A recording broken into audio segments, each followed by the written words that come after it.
A situação do Arthur Lira, depois que ele deixou a presidência da Câmara, não está muito confortável, porque ele tem a perda natural de poder, tem a Operação Overclean, a investigação do Flávio Dino, depoimentos de deputados contra ele, e agora viu o nome envolvido numa situação muito estranha de um potencial escândalo íntimo. Porque no final de semana, uma ex-assessora parlamentar, totalmente chumbada, invadiu o Palácio do Jaburu, batendo na grade de proteção, tudo uma situação esquisita, uma loira bem bonita, você tá vendo a foto dela aí, e ela chegou na delegacia gritando, falando que deveria chamar um assessor parlamentar, o cara foi lá, deu dinheiro e ela escapou, saiu da prisão.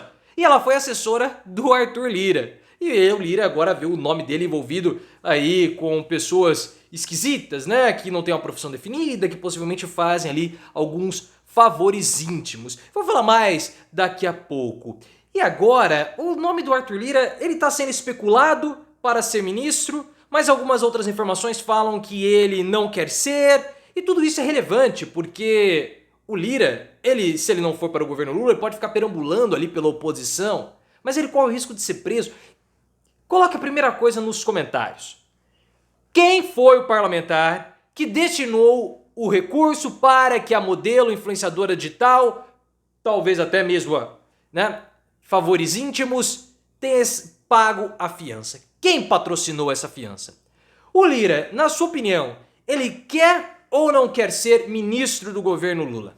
E qual o futuro do Arthur Lira? Na minha opinião, Lira será preso. E na sua? Quer o Lira preso? Então deixa o like no vídeo e se inscreva no canal. No fim de semana eu já quero começar com esse assunto, porque eu adoro falar desses escândalos que acontecem em Brasília. É a parte que eu mais me divirto. No fim de semana, o Palácio do Jaburu, que é a residência oficial do vice-presidente, teve ali um acidente.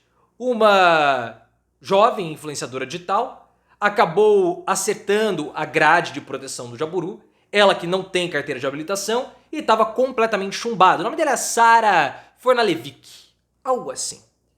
Ela foi até a delegacia, porque ela não tinha habilitação, tudo, xingando, sendo agressiva com os policiais e falando para ligar para figuras importantes de Brasília, para que ela pudesse ser liberada da delegacia.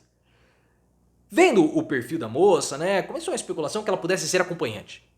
Não há nada confirmado com relação a isso, mas especulou-se. A revista Fórum deu lá uma xeretada na vida dela e viu que ela era assessora de um deputado bolsonarista, que ela foi assessora de um deputado bolsonarista que era suplente de um outro. E depois, investigando um pouco mais a fundo, ela foi até assessora do Arthur Lira, porque ela era assessora da presidência da Câmara, por um curto período de tempo. E ela falou que para ligar para um assessor parlamentar, que não foi revelado quem era esse assessor, mas o cara chegou lá, um homem desconhecido, dentro de um saco de pão, com valores em espécie. E ele deu para a mãe da jovem, e ela pagou e simplesmente saiu da prisão ou pagou o valor da fiança de 15 mil. A gente sabe que essas histórias envolvendo acompanhantes ou escândalos íntimos já derrubou muita gente. O Renan Calheiros, por exemplo, teve lá um caso extraconjugal com a Mônica Veloso, na época que ele era ali presidente do Senado. A Mônica Veloso era jornalista, não era acompanhante, mas ele caiu por conta disso. O Palocci teve lá o problema com a República de Ribeirão Preto, que era uma casa em Brasília, que eles faziam reuniões e era recheado de acompanhantes, e a cafetina era a Jeanne Mary Corner, que foi levada a Brasília pelo Pedro Collor, que era irmão do Fernando Collor, para comemorar a vitória do Fernandinho. Então a gente sabe que isso pode dar problema. E o Arthur Lira teve o nome dele permeado por toda essa história. Quem que foi o deputado, nós ainda não sabemos. Mas é mais uma potencial encheção de saco para o Arthur Lira no momento em que há uma indefinição com relação a ele. As informações que nós temos a respeito de Lira assumir ou não o ministério são conflitantes. Porque nós temos o Cláudio Humberto, que ele escreve para um veículo online chamado Diário do Poder. Ele falou que o Lula insiste em ter o Arthur Lira como ministro da Agricultura. Lira é um produtor rural, então ele estaria ali numa área que ele pode ter interesse. Mas o Arthur Lira resiste a assumir o ministério. Já a Tainá Falcão, da CNN Brasil, fala que o Arthur Lira teria interesse em assumir o ministério, mas o Lula resiste. Então são informações que elas passam informações diferentes de dois veículos. Um Lira quer, o outro Lira não quer, um Lula quer, o outro Lula não quer. Na minha opinião, Lira quer ser ministro do governo Lula. Ele precisa ser. Porque para disputar o Senado, em 2026, caso o JHC, de fato, prefeito de Maceió, dispute, há uma informação que ele não vai disputar. Opinião do Renan Filho. Mas é possível que ele dispute. O Arthur Lira estaria numa desvantagem contra o JHC e contra o Renan Calheiros. Então, para ser um candidato competitivo, o Lira precisa ser ministro. Porque mesmo que ele ainda mantenha uma certa influência em Brasília, ele já não teria os mesmos poderes que antes, porque ele já não é mais o presidente da Câmara dos Deputados. Então há essa situação.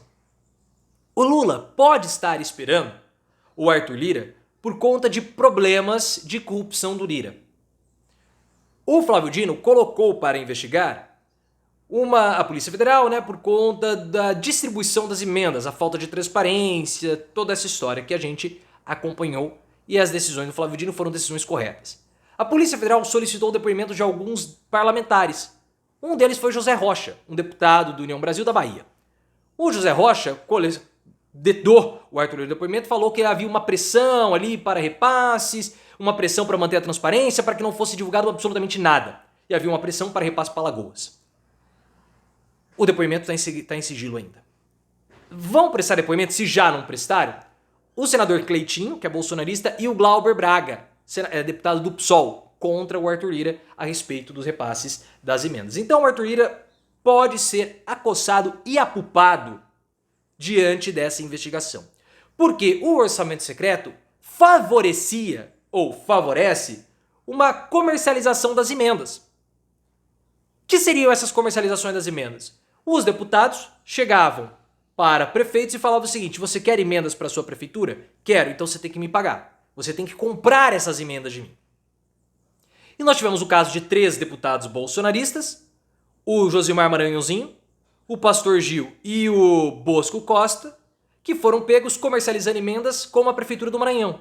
Josimar Maranhãozinho e o Pastor Gil são do Maranhão, mas o Bosco Costa é de Sergipe e ele estava comercializando emendas que ele havia captado para uma cidade chamada São José do Ribamar, no Maranhão. Mas como que um deputado de Sergipe vai enviar emendas para uma cidade de outro estado? Por conta do orçamento secreto, que o nome do parlamentar fica oculto.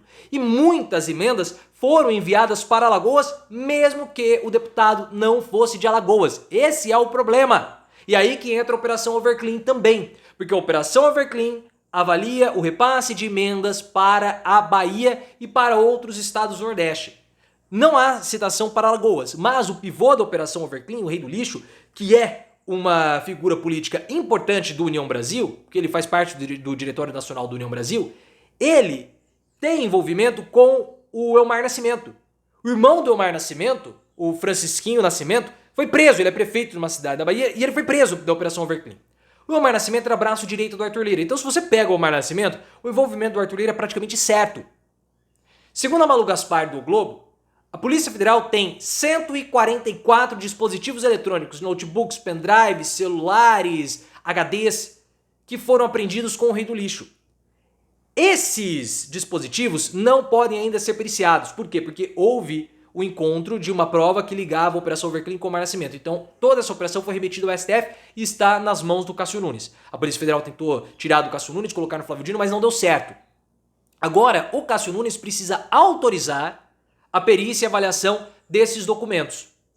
E em Brasília, segundo a Malu Gaspar, é praticamente certo que essa perícia vai revelar outros investigados ou outros deputados ou parlamentares, porque até mesmo o Davi Alcolumbre tem uma assessora citada no caso da Operação Overclean. O Rei do Lixo descartou uma delação premiada, mas há um medo de que novas provas possam surgir. E aí você começa a ver emenda, liberação. O Lira era o rei das emendas. Então, é possível que essa Operação Overclean acabe debruçando também no Arthur Lira. Pode ser de modo indireto. Na hora que for investigar ali as contas do Elmar, fala assim, mas por que tá saindo recurso que era para Bahia para Alagoas? Então são coisas que enchem o saco e encherão o saco do Arthur Lira. Quem que pagou a Sarinha Fornalevix? Quem que pagou? Essa é a pergunta.